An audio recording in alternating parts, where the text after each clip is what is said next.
Hello，大家好啊！咁近排咧，網絡上咧比較多人討論嘅一單新聞咧，就係呢一單啊，關於一位咧移咗民去英國嘅 YouTuber 叫做混血肥仔啦，真名咧就係叫做曾達恩。有消息話咧，佢因為一單嘅家暴案件啊，喺英國咧被法庭咧裁定罪名成立。咁其實呢件事嘅背景啊，點解會爆出嚟呢？咁根據咧網上流傳嘅一份英國法庭嘅文件咧，上面咧就顯示咗一位名叫真 Tommy 嘅人士啦，嚇英文名，響舊年2025年嘅12月月底，因為毆打罪咧而被定罪嘅。咁因為呢個名同埋背景啊，同呢個混血肥仔咧非常之相似啊，所以咧就有好多嘅網民咧都推測呢個人咧就係佢嘅本人啊。而佢嘅前妻咧千惠子咧，亦即係咧另一位香港觀眾熟悉嘅一個 KOL 啦。亦都喺自己嘅社交平台咧出咗一個 po 啊，寫咗一句公義經常遲到啊，但係至少咧佢冇缺席啊。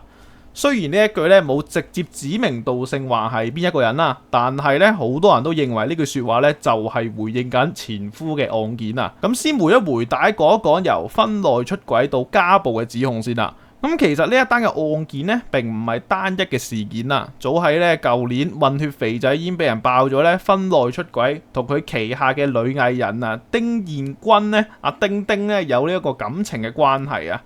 當時咧佢曾經都發聲明就話啦，自己咧就同阿千惠子，亦即係佢嘅前妻啦，已經咧簽咗分居嘅協議書啦，試圖咧就為自己嘅行為咧去到解話啦。咁但係咧之後咧事件咧就繼續發酵啦。咁網紅啦波叔咧曾經咧就喺網上透露話咧呢一個混血肥仔咧曾經私底下揾過佢嘅，希望將件事咧描述為一個互相推撞嘅一個嘅事件啦，係啦，就唔存在話咩家暴之類咁樣嘅一個情況發生嘅。佢亦都咧甚至咧展示自己嘅傷勢啦，係啦，諗住咧塑造啊自己咧都係一個受害者嘅形象啦。咁但係咧波叔咧之後咧就揾到阿千惠子對質啦，咁發現咧對方身上嘅傷勢咧比想象中嚴重啊。咁就由此可見啊，呢一個咧根本就唔係什麼咩普通衝突、一啲普通碰撞啊，而係咧涉及一啲暴力嘅家暴行為啊。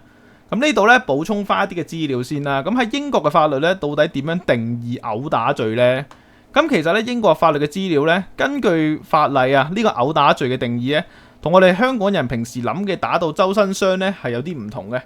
喺英國嘅法律之下咧，只要一個人未經對方同意啊，作出任何非法嘅身體接觸咧，即使只係好輕咁推一推啊、拍一拍啊，對方咧如果感到有啲受驚啊，或者係有啲冒犯啊，其實已經可以構成呢一個罪行啦。咁換句話講，即係話咧並唔需要有任何嘅一啲嘅嚴重身體嘅傷害啊。只要你喐咗手，已經咧有機會被定罪噶啦。咁喺刑罰方面咧，最高咧可以判監6個月啦，或者係罰款啦。咁雖然咧呢一個罪行咧喺刑事案嚟講咧，好似咧幾輕微咁啊，但係對於一個移民嘅人嚟講咧，有刑事記錄嘅影響咧，可以話係相當深遠啊。咁講翻個正題先啦，如果呢個混血肥仔真係被定罪嘅話，呢單嘢會唔會影響佢喺英國嘅居留權呢？答案係一定有可能嘅，因為英國申請永久居留或者入籍嘅時候咧，內政部咧有一個好重要嘅審核嘅標準嘅，叫做一個良好嘅品格啊。意思即係話咧，申請人必須證明咧自己係一個奉公守法、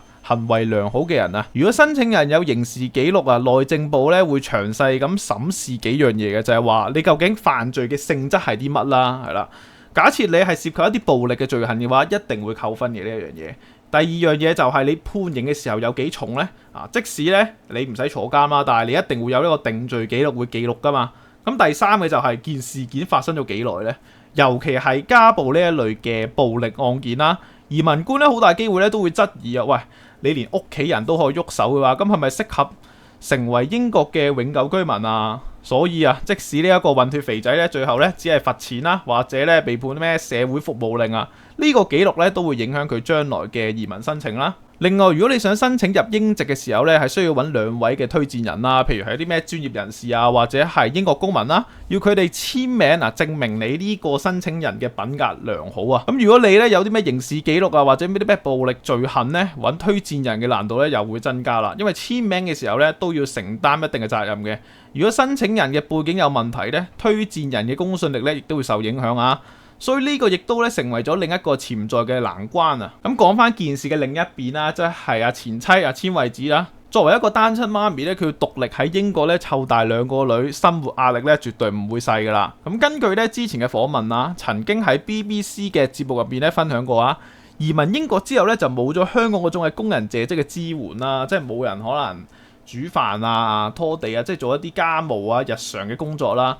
湊小朋友嘅工作量咧就即刻大咗好多啦，加上咧英國咧通脹咧高企啊，衣食住行咧樣樣都貴啊。作為呢個單親媽咪咧，要兼顧工作同埋家庭咧，的確係一個好大嘅挑戰啦。而家咧仲要面對埋一啲離婚啊同埋家暴嘅陰影啊，睇得出咧佢嘅生活咧都唔容易啦。不過咧由佢近期嘅社交平台發文睇咧，佢似乎咧都好堅強啊，話自己唔會因為任何壓力咧而選擇沉默啊，要成為咧自己最強大嘅後盾咁話。咁至於呢個混血肥仔出軌件事啦，去到前幾日即係13號啦。咁呢個混血肥仔一手創立嘅 YouTube 頻道 BBO 啊 Bread Box Office 咧就發表聲明啦，話同呢個曾達欣嘅合作關係咧已經正式結束啦，唔會再參與任何節目啊。咁但係亦都有一啲網民認為啦，喂，你間 BBO 咧本身咧其實就係佢自己嘅 channel， 而呢個做法咧只係一個象徵式嘅割席啦，就唔係一個完全嘅割席啊。而佢呢一個嘅舉動咧，亦都反映咗件事嘅嚴重性啊，同埋對佢本身形象嘅影響啦。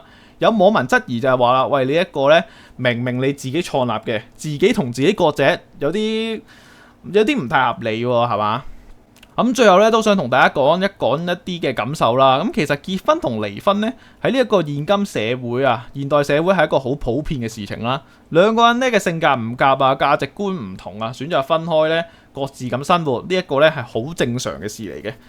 咁但係咧，無論件事咧有幾大都好啦，或者大家咧喺呢段期間咧積怨幾多嘅恩怨都好啦，喐手打人啊，永遠都係唔啱嘅一個嘅選擇啦。一旦你喐手咧，件事就會由家事咧變咗做刑事啦，咁後果咧可以好嚴重嘅，尤其係響咧外國啊，暴力嘅罪行記錄咧會影響你嘅工作啦、簽證啊，甚至咧見唔見到自己個細路都係一個問題嚟嘅。咁希望各位睇完呢條片咧都可以明白一個道理啦，就係話有咩事啊，坐低慢慢傾啊，傾唔掂嘅話就揾咧專業人士幫手啊，千祈唔好咧自己去到解決呢啲問題，唔會因為一時之氣咧賠上自己嘅前途啊。好啦，今次呢條影片嘅內容咧就講到呢度啦，唔知大家又點睇呢個案件呢？覺得之後會唔會影響佢嘅移民計劃？歡迎喺呢個留言區咧分享你自己嘅睇法啦。如果未訂閱頻道嘅話咧，記得免費訂閱埋。如果呢單嘢有再進一步嘅更新咧，我會再拍片同大家分享一下嘅。好，各位再見。